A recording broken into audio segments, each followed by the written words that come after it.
and welcome to the Sci 333 Psychology of Disaster and Climate Change Fall 2016 syllabus video. We are going to be going over the syllabus in depth right now. It's, I think, worth it to you to follow through with your syllabus, watch this video, read along, take any notes for questions that you have, and email me about these questions. It's definitely a good investment of 20 or 30 minutes of your time in order to orient yourself to this class and know what is expected of you and what you are going to be doing throughout this semester.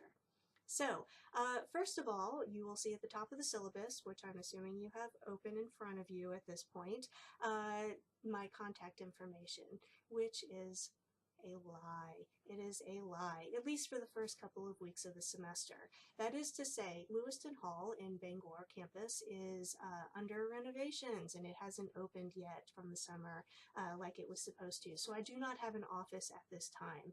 I will be meeting my students in office hours in the library in Nottage, which is in Belfast Hall on the Bangor campus. I also do not have an office phone until my office is open again, so if you need to reach me and you don't see me in Nottage Library, then email me. That for the first couple of weeks definitely, but also generally throughout the semester is the best way to contact me. My email information is not a lie. You can contact me through email, and please do.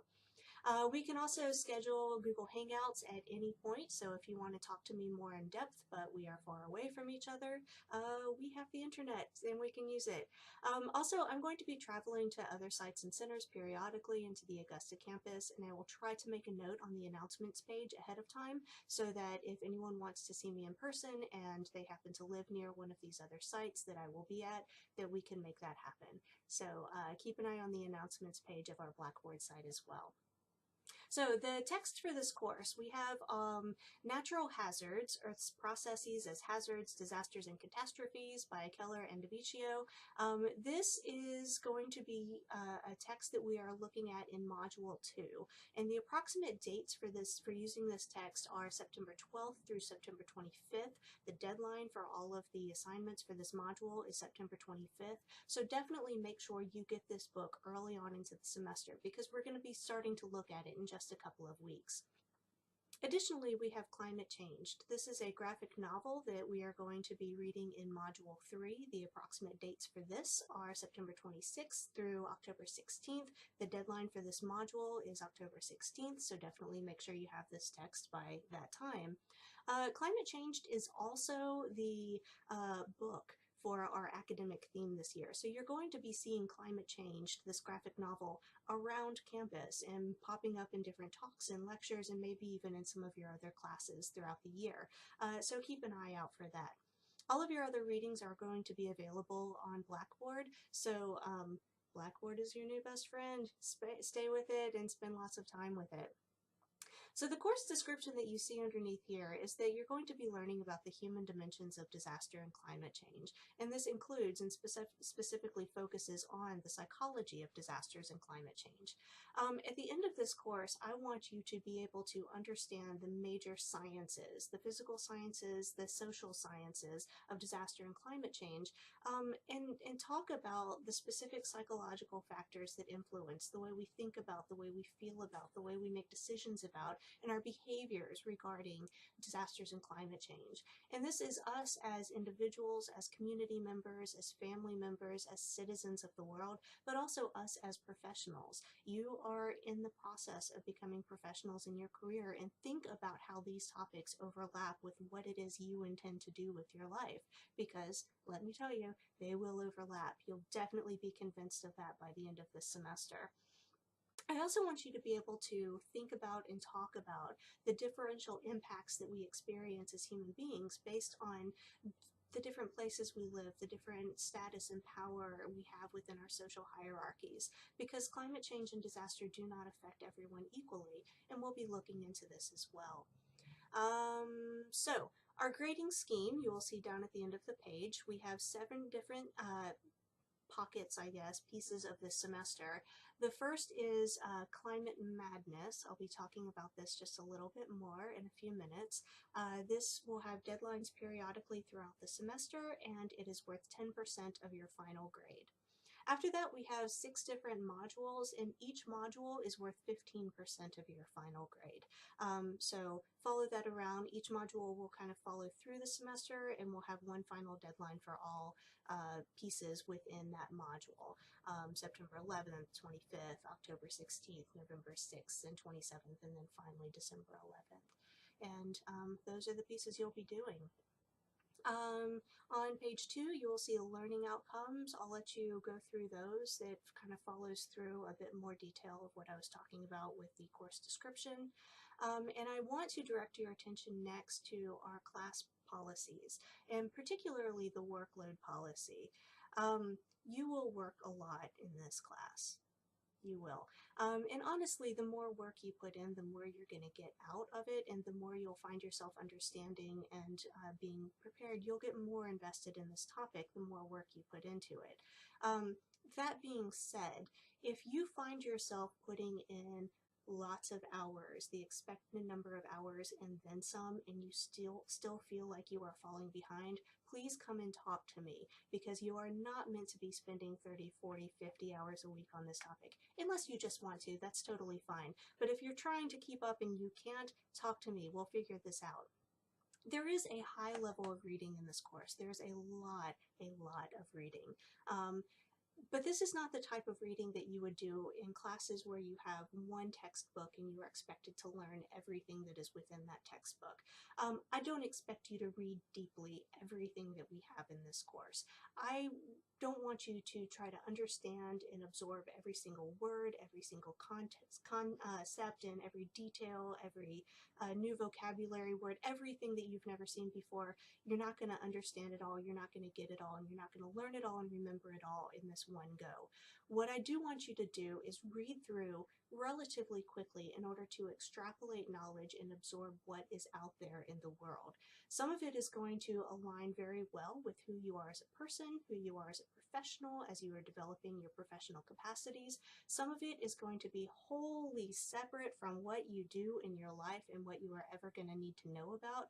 Those things, I want you to be aware of them. I want you to know that they exist and that other people you will be working with are working with those things in great detail and have their expertise there so that you can work with them. But you don't have to become an expert in every field. Climate change and disaster covers basically everything. We have professionals in every field working on these topics. I want you for this course to really focus on the psychology, to focus on these human dimensions. And even with that, figure out who you are as an individual and as a professional, and the topics that call to you, you focus on those much more deeply. The topics you look at them and you're like, I don't even know what these words mean, skip it, just move on with your life, know that it exists, focus on where your expertise is going to lie. Leave it to your best knowledge, your best, I guess, your best efforts. Know that this is a very complicated field, and give me a good faith effort. Let's see. Oh, yes. And once again, if you are struggling to get the work done, even after hearing this, and I'm going to say this to you a number of times, come and talk to me. We'll figure out a good strategy for you. Next, within the class policies, you'll see the late assignment policy. For the modules, module 1 through 6, if you finish it by the deadline, I'll be grading it for 100% of that module's grade. If it is late, you have up to 1 week to still be graded for 75% of that module's total points. And if it's more than 1 week late, you can still get partial credit for the rest of the semester, up to 50% of your final point value for that module. Now, life happens sometimes, and we can talk about this. Please let me know if things are going on. You might be able to get an extension, but if you just find yourself overwhelmed for a couple of weeks and you miss out on this module and it's a couple of weeks late, one module is worth 15% of your final grade. Even if it comes in 3 weeks late, you can still get 7.5 points for that. So you can still get an A in this course, even if you are behind on one of the modules, if all of the other modules are on time and done well. But don't become too complacent with that, because this will add up over time. So you do want to stay on top of these deadlines as you go throughout the semester. Next, take a look at all of the university policies. I don't often give incompletes, but talk to me. There's a university policy for incompletes, and we can talk about that if it becomes necessary. You will need internet access for this course. The academic integrity policy, this comes straight from the student handbook. Do not plagiarize. You'll be writing reflections, and it is very true. Someone else has said it better than you can say it. You're reading things from professionals. They've been working on this for a lot of years. They're going to say it better than you. But I don't care about what they have to say. I care about what you have to say, and I want to know what you know and what your thoughts are. So tell me that. Cite your work appropriately. If you have any questions about plagiarism or this sort of thing, talk to me. Go to the Writing Center. We have also an online writing lab. They can help out with this. Or talk to the Dean of Students office. They have a lot of resources on this as well. The ADA accommodations, this is Americans with Disabilities Act. This is again straight out of your handbook, except that I add you not only have the responsibility, but you have the right to request accommodations promptly from the university. So for this course or any other course, if you have need of accommodations because of learning disability or anything else, contact the university and get this sorted. You can go through the coordinator of student services on your campus or online, and they can get this. I used to work with the Center on Disability Studies in Hawaii. I feel very strongly about this, if you didn't already know. Title IX statement, all of the professors and staff members at University of Maine at Augusta, myself included, are mandatory reporters for Title IX. So I don't expect it to come up in this class, but if it does, just know that when sensitive information is revealed to me from my students, I do have to report it to the university. And this is in part so that we can make sure that this campus is safe for all of our students, and that if there are any resources that are available through us for you, that we can make that available to you. Okay, so moving down to our class assignment schedule, starting on page 4, you will see Climate Madness. The background of this project, how it came about, I was talking with Ben Treat, who is the librarian for UMA, and talking is a kind way of putting it. We were nerding out about things, academic things, because that's how we do. And he brought up this idea that he had wanted to do something like March Madness with various academic themes. And well, our academic theme this year is climate change, so why not do Climate Madness? Now, March Madness is a basketball thing. You sports folks know about it. You non-sports folks can Google it. But basically, all of these teams get paired up with each other. Whoever wins that basketball game moves on and gets paired up with one of the other winners, and so on and so forth until they come down to the final winner. We're not going to do that exactly. We're not going to ask climate change professionals to play basketball with each other, but we are going to write up short synopses. You, students, are going to write up short synopses for some of the heroes of climate change, the good guys, the people who are doing really great work, the organizations that are doing great work, the summits and the assessment reports that are coming out that give us so much information about what's going on with climate change. We're going to have different summaries of all of these different things and then put it out there for UMA to learn more about what's happening in our field. And then they can vote. Which ones do they like best? And we'll keep narrowing it down until we get one final winner in the scientists, one final winner in the advocates or activists, one final winner from the organizations, and one winner from the summits and assessment reports. So it's going to be a semester-long project where we get to share this cool stuff that we're learning about with others. There will be very brief write-ups each time. This is not going to be a major project in terms of an extensive research project, but you will want to keep up with these deadlines periodically. Now, with the in the late assignment policy, you'll have noticed that the Climate Madness, if you miss this deadline, you will get a 0. And the reason for that is because it's a public project and we are putting this information out for UMA. If you don't meet the deadline, someone else is going to do your work. Probably me, I'll do your work. And you can't make it up because it's already done, and so you'll get a 0 for this. So definitely keep on top of these deadlines. I will have your official assignments out to you at least a week in advance of the deadline for that assignment. And again, it'll be very brief. I think it's like 40 words and then 150 words, something like that for the second one. So we're not talking about really huge research reports, but just some kind of fun stuff to share this information. Next, moving on to page 5, you'll see the first module, which is Psychology of Disaster Response and Preparedness. Each of the modules is going to start with a lecture video, and the lecture videos will be about 15 to 30 minutes, just to kind of give you an overview of the topic, and so I can provide some additional contextual information from all of the reading and research I've done before you that you don't have to do, because I can just tell you right now. And then you can do later, because you're going to wind up wanting to be a climate change professional after this. In this first module, there are 2 topics. First, we're going to be talking about the psychological impact of disaster. So this will be like PTSD and stress and resilience and all of these emotional, behavioral things that we often think about when we're thinking about the psychology of trauma or the psychology of a disaster event. The second, however, is the psychology of preparedness. And so this starts getting into how do we think about preparedness? How do we prepare ourselves as individuals, as families, as community members? How do disaster professionals think about preparing their communities? And all of this cognition that we have around our thought processes with this event, this is what we're starting to get into within this module. All of the readings for this module are online, and for the reflection questions, I want you to answer all of the questions. So make sure you get all of that information in there. I know a lot of you are thinking right now, how long does this reflection have to be? And the answer is going to drive some of you nuts. Be as thorough as you need to be to tell me what you know and what you think about. I know. Some of you are going to think, oh no, that's going to be like 15 pages every time. You don't have to do that. But I do want you to tell me what you know, what you've learned, and what you think about this.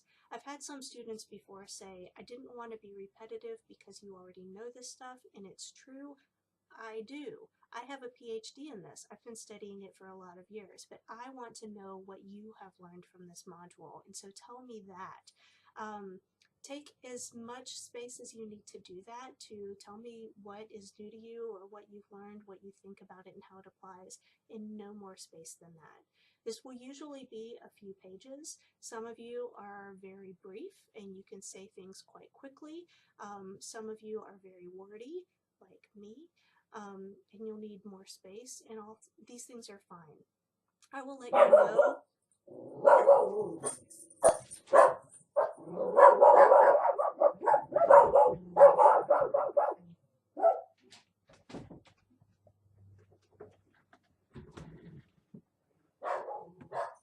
I will let you know in the comment section of your assignment if you're being too sparse or too wordy, if you can scale back, or if you need to add additional information in order to show me what you have learned. So check the comments for the assignments as we go through the semester. For the application exercise, each module is going to have a shorter than the reflection exercise where you can somehow engage with the topic in a real life setting. Here you'll find that you're supposed to look for media coverage and from a recent disaster, recent meaning some period of time in which there's media coverage, and give examples of the psychology you see at play within the media coverage that you may not have noticed before, but that definitely you can pick out now based on what you've learned in this module. The deadline for all of the assignments is midnight, Sunday, September 11th, and that's the basic layout for each of the modules.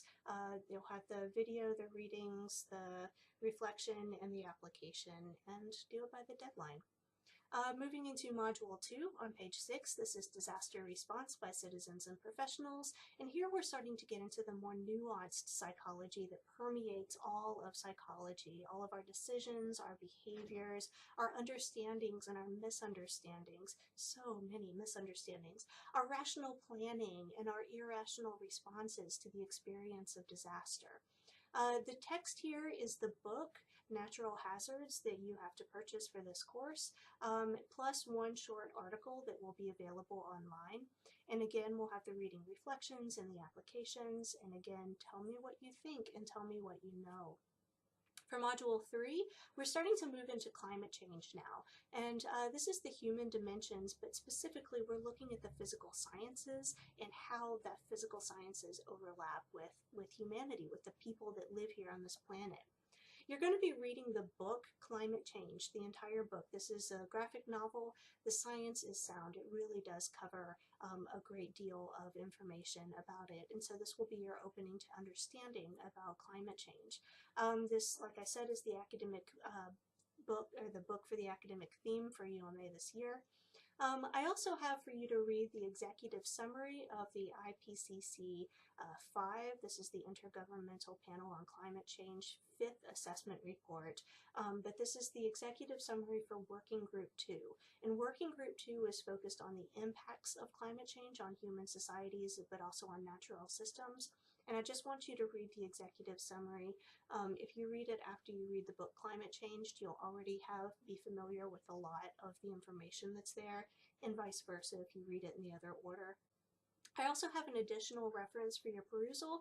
This is the link to all of the reports that came out of the IPCC 5. You do not have to read all of them. It's a lot of reading. You're welcome to, and you're also welcome to refer to it, and more than anything, I want you to have access to these materials because it's important within our field. And again, we have our references, our reflections.